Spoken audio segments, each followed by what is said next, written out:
بوڑھا برگد۔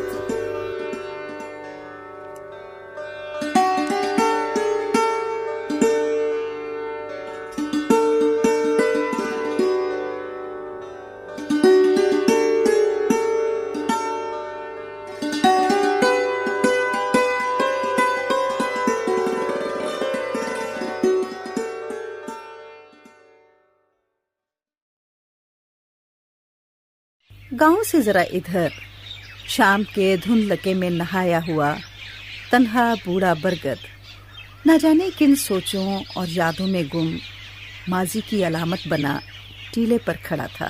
اسی بزرگ درخت کی نسبت سے اس گاؤں کا نام بوڑ والی پڑ گیا تھا۔ دن کے وقت اس کا دل بہلانے اور اس کا ساتھ نبھانے والے پرندے بھی اسے خدا حافظ کہہ کر اپنے آشیانوں کی جانب جا چکے تھے۔ فقط بڑے بڑے بدمست چمگادڑ تھے جو ابھی تک اس کی شاخوں سے الٹے لٹکے تھے۔ بوڑھا برگد ان خانماں بربادوں کو کہتا بھی کیا، انہیں کوئی اور پناہ دیتا بھی کہاں ہے، اور اس بزرگ نے تو ہر دور میں ہر کسی کو پناہ دی ہے، اپنی چھتر چھاؤں میں بٹھایا ہے۔ بوڑھا برگد کتنی بہاریں دیکھ چکا ہے یہ اسے خود بھی یاد نہیں، بالکل بابا شریف کی طرح جو کبھی تو بتاتا ہے کہ وہ جنگ عظیم دوم سے پہلے انگریز فوج میں بھرتی ہوا اور 65 کی جنگ میں کھیم کرن فتح کر کے پاک فوج سے ریٹائر ہوا، اور کبھی اسے یہ یاد آتا ہے کہ پاکستان بننے کے وقت وہ اسکول میں پڑھتا تھا۔ کبھی اسے 65 کی جنگ کے واقعات بھی بھول جاتے ہیں، اور کبھی وہ قیام پاکستان کے واقعات تاریخ کے حساب سے بالکل درست بتانا شروع کر دیتا ہے۔ برگد بابا شریف سے بھی زیادہ بوڑھا تھا، کیونکہ بابا شریف بچپن میں اسی کی چھاؤں میں کھیلا کرتا تھا، اپنے ساتھیوں کے ساتھ اس کی شاخوں سے لٹکتا، اور ہاں، اس کے بڑے بھائی کا بازو بھی تو انہی شاخوں سے گر کر ٹوٹا تھا۔ بابا شریف کو وہ واقعہ بہت اچھے طریقے سے یاد تھا، کیونکہ وہ بڑے بھائی سے بے حد محبت کرتا تھا۔ بابا شریف کا بڑا بیٹا اقبال، جو برسوں پہلے پیسے کمانے ولایت چلا گیا تھا، جب بھی بابا شریف کو خط لکھتا اس میں بوڑھے برگد کے متعلق ضرور پوچھتا۔ وہاں پردیس میں وہ جب کبھی اپنے گاؤں یا علاقے کے دوستوں سے ملتا، برگد کے سائے میں گزری دوپہروں، اس سے وابستہ نشیلی شاموں اور چمکیلی صبحوں کا ذکر شامل گفتگو ہوتا۔ مگر اب تو اقبال کو بھی یہاں آئے کئی سال بیت چکے تھے۔ پرانے وقتوں میں اسی درخت کے نیچے گاؤں کی پنچایتیں بھی لگا کرتی تھیں، اور برگد اپنے بازوؤں کے نیچے ہوتا انصاف اور بے انصافیاں بڑے دل کے ساتھ دیکھتا۔ کبھی انصاف کی فتح کا جشن مناتا، اور کبھی مظلوم پر مزید ظلم ہوتا دیکھ کر دل ہی دل میں آنسو بہاتا۔ عید کی عید جب بابا دین محمد گاؤں کی لڑکیوں کے لیے 2-3 پینگے ڈال دیتا، وہ کہتا، یہ پرایا دھن یا جھولا جھولیں گی، خوشیاں منائیں گی تو خدا بہت خوش ہوگا، کیونکہ عام طور پر ان چڑیوں کی خوشی کی کم ہی پرواہ کی جاتی ہے، اور پھر تیاں تو سانجھی ہوتی ہیں۔ سارے گاؤں کی لڑکیاں بابا دین محمد کی بیٹیاں تھیں۔ عید کے پورے دن یہاں مینا بازار لگا رہتا۔ پھر ذرا بعد گاؤں کا پرائمری اسکول بھی اسی کے زیر سایہ چلنے لگا۔ دھوپ پر ہلکی ہلکی پھوار میں یہ بچوں پر اپنی چھتری تانے رکھتا۔ جب اسکول کی عمارت بن گئی اور بچے اپنے بستے لیے ادھر جانے لگے تو برگد ذرا بھی ناراض نہ ہوا۔ وہ انہیں اسکول کے بعد اپنی طرف بلا لیتا۔ چھٹی کے دن تو پورے گاؤں کے بچے اسی کے پاس رہتے، گویا یہ بچوں کی آیا تھی جس کی آغوش میں پناہ تھی، پیار تھا۔ وقت آگے بڑھا تو ضرورتیں، آسائشیں، سوچ، غرض یہ کہ پورے کا پورا طرز زندگی بدل گیا۔ ایسا لگا جیسے ویڈیو کو تیزی سے فارورڈ کر دیا گیا ہو۔ کچے آنگنوں میں پختہ اینٹیں اور پتھر کے فرش پڑنے لگے، اور کیاریوں میں 1-2 رنگوں کی بجائے طرح طرح کے گلاب کھلنے لگے، مگر ان گلابوں میں خوشبو نہ تھی۔ اب شاید نہ تو کسی کو کسی کی چھاؤں کی ضرورت تھی اور نہ ہی کسی کی سائبانی کی قدر۔ بابا شریف پہلے جب دیکھتا کہ کوئی شریر بچہ کوئی نقصان یا خطرناک شرارت کرنے لگا ہے یا کسی بیکار مشغلے میں لگا ہوا ہے تو وہ اسے روک دیتا، اس کی اصلاح کر دیتا۔ مگر اب بابا شریف اور اس جیسے اور بابے ایسا نہ کرتے اور نہ ہی انہیں ایسا کرنے دیا جاتا۔ اب بچے بوڑھے برگد کی طرف نہ آتے، کچھ تو گلی کوچوں میں شرارتیں کرتے پھرتے یا کچھ کو ان کے والدین ٹی وی کی اسکرین کے سامنے بٹھا دیتے۔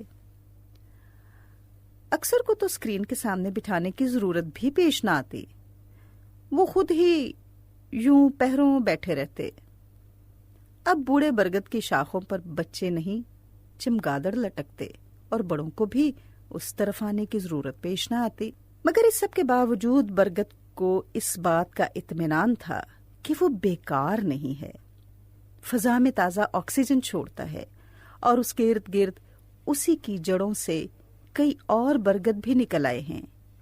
یہ اس کی آل اولاد ہیں اور وہ اس جگہ تنہا نہیں۔ یہاں ٹیلے سے اسے پورے کا پورا گاؤں صاف دکھائی دیتا تھا۔ اب کچے گھروں کی جگہ بڑے بڑے مکان تعمیر ہو چکے تھے۔ اسے کچھ مکان تو خود سے بھی اونچے لگتے تھے۔ گاؤں کے ساتھ ساتھ دوسرے درختوں کا جو سلسلہ ہوا کرتا تھا تمام کا تمام کٹ چکا تھا۔ ایک دن ایک عجیب انکشاف ہوا۔ وہ جگہ جہاں برگد اور اس کی اولاد آباد تھی چودھری اختر کی ملکیت نکلی۔ حالانکہ یہ زمین کئی نسلوں سے دیہ شاملات کا حصہ تھی، مگر فیروز پٹواری کے لٹھے کی تحریر نہ جانے راتوں رات کیسے بدل گئی۔ اب یہ زمین شاملات سے ترقی پا کر چودھری اختر کی ملکیت کا درجہ پا چکی تھی۔ چند لوگوں نے اعتراض کیا، مگر چودھری کی چودراہٹ کے سامنے کس کی چلنی تھی؟ انگلینڈ سے آئے پاؤنڈز پٹواریوں، وکیلوں، تھانے داروں اور گنڈوں کی ناز برداریوں کے لیے کافی تھے۔ ملکیت پکی ہونے کے بعد بات کھل کر سامنے آئی کہ چودھری اختر نے یہاں عالی شان بنگلہ بنانا تھا۔ جگہ اونچی تھی، اس لیے یہاں تعمیر ہونے والی عمارت نے بلندی میں راجوں اور ملکوں کی کوٹھیوں کو بہت پیچھے چھوڑ جانا تھا۔ آخر وہ دن بھی آن پہنچا جب اس ٹیلے کو صاف کر کے تعمیر کے لیے تیار کیا جانا تھا۔ بابا شریف اس پیش رفت پر شاید اتنا چکنا چور ہو چکا تھا کہ اس نے چودھری اختر کی جانب آنا بھی مناسب نہ سمجھا۔ فقط یہ کہلا بھیجا کہ چودھری اس گاؤں سے اس کا نام اور پہچان نہ چھینے۔ جب برگد کا درخت ہی نہ رہا تو اس گاؤں کو بوڑ والی کیسے کہا جائے گا؟ چودھری اختر ویسے تو بہت اکھڑ مزاج تھا، مگر اس نے بابا شریف کے پیغام کو ذرا تحمل سے سنا۔ ایسا لگتا تھا کہ وہ اپنے فیصلے پر اثر نو غور کر رہا ہے، مگر پھر بولا، بابا جی میرے لیے محترم ہیں مگر بزرگ ہیں، انہیں نئے زمانوں کی باتوں کا پتہ نہیں۔ شاید اس نے دل میں یہی سوچا کہ اب بابا شریف اور بابے برگد دونوں کا زمانہ بیت چکا ہے، بس انہیں جلد ہی اس دنیا سے جانا ہے یا پھر چلے ہی جانا چاہیے۔ چودھری اختر کے مزدور ٹیلے پر پہنچ چکے تھے۔ بوڑھے برگد کے سامنے اس کی جوان اولاد کا قتل عام شروع کر دیا گیا۔ بھالے اور پھاوڑے ان کی جڑوں پر پڑتے تو یوں لگتا کہ ایک پوری تہذیب کو اکھاڑا جا رہا ہے۔ ماضی کے وہ سنہرے دن جو میٹھی یادوں کی صورت میں دلوں میں موجود تھے اب دھندلا رہے تھے۔ دوپہر کے بعد تک کافی سارے چھوٹے برگد کٹ چکے تھے۔ او وڈی بوڑ کو کب فارغ کرو گے؟ چودھری اختر نے ایک مزدور سے پوچھا۔ چودھری جی آخر میں کھڑکائیں گے، بہت وڈی بلا ہے یہ، اس مزدور نے جواب دیا۔ دور سے کسی گاڑی کے آنے کی آواز آئی اور چودھری اختر نے چونک کر پیچھے دیکھا تو کچے راستے پر ایک کار آتی دکھائی دی. کوئی ملنے والا ہوگا، گھر سے ہو کر اب ادھر آ رہا ہوگا، اس نے ایک لمحے کے لیے سوچا. مگر یہ راستہ گاؤں کی بجائے سیدھا بڑی سڑک سے ادھر آتا ہے. کار ٹیلے سے ذرا پرے آ کر رکی. پینٹ شرٹ میں ملبوس ایک ادھیڑ عمر شخص کار سے نکلا اور ٹیلے کی طرف بڑھا.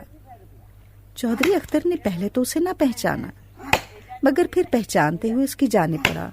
او پا اقبال، بسم اللہ بسم اللہ بسم اللہ. چودھری اختر گرم جوشی سے آگے بڑھ رہا تھا. بابا شریف کا بیٹا اقبال ایئرپورٹ سے سیدھا ادھر آ گیا تھا، کیونکہ اس کے لیے گاؤں میں سب سے زیادہ خوبصورت چیز یہ برگد کا درخت تھا، جو اس کے بچپن کا ساتھی تھا اور پیار کرنے والا بزرگ بھی. اقبال چودھری اختر سے بغلگیر ہونے کے بعد اس کے ساتھ اوپر ٹیلے کی طرف بڑھا.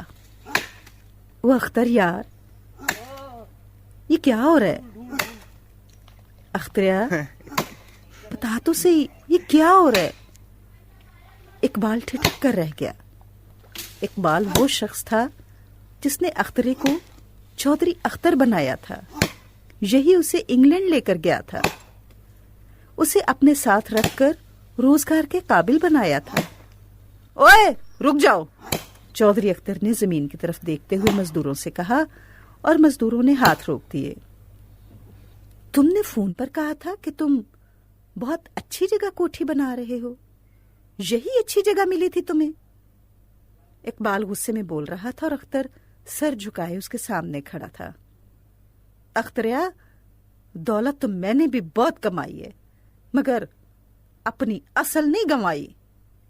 انسان کتنا ہی بڑا کیوں نہ ہو جائے، اگر اس کی جڑیں اپنی زمین میں نہ رہیں تو یاد رکھو وہ منہ کے بل زمین پر آ کر گرتا ہے.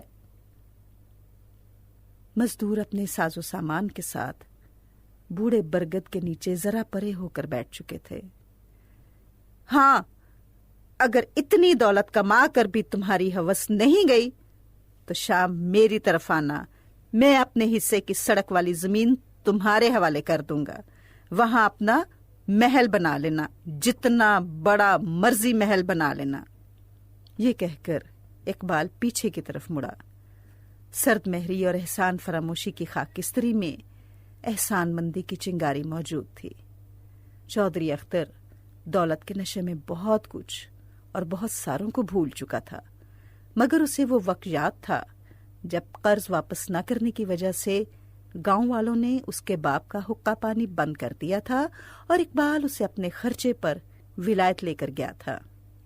کچھ عرصہ تک تو پا اقبال ہی اس کے گھر کا خرچہ بھیجتا رہا، اور پھر اسی کی مدد سے اختر کچھ کمانے کے قابل ہوا اور اس کے بعد ترقی کرتا چلا گیا. آج اس کا محسن اس سے ناراض ہو کر پلٹ رہا تھا. اختر تیزی سے اقبال کا راستہ روک کر اس کے قدموں میں بیٹھ گیا. بڑے دل اور بڑے بازوؤں والا بوڑھا برگد یہ منظر دیکھ کر اپنی اولاد کا قتل معاف کر چکا تھا. بوڑھ والی کا نام اور اس کی پہچان دونوں سلامت تھے. سنہری روایات اور اقدار کو بچا لیا گیا تھا.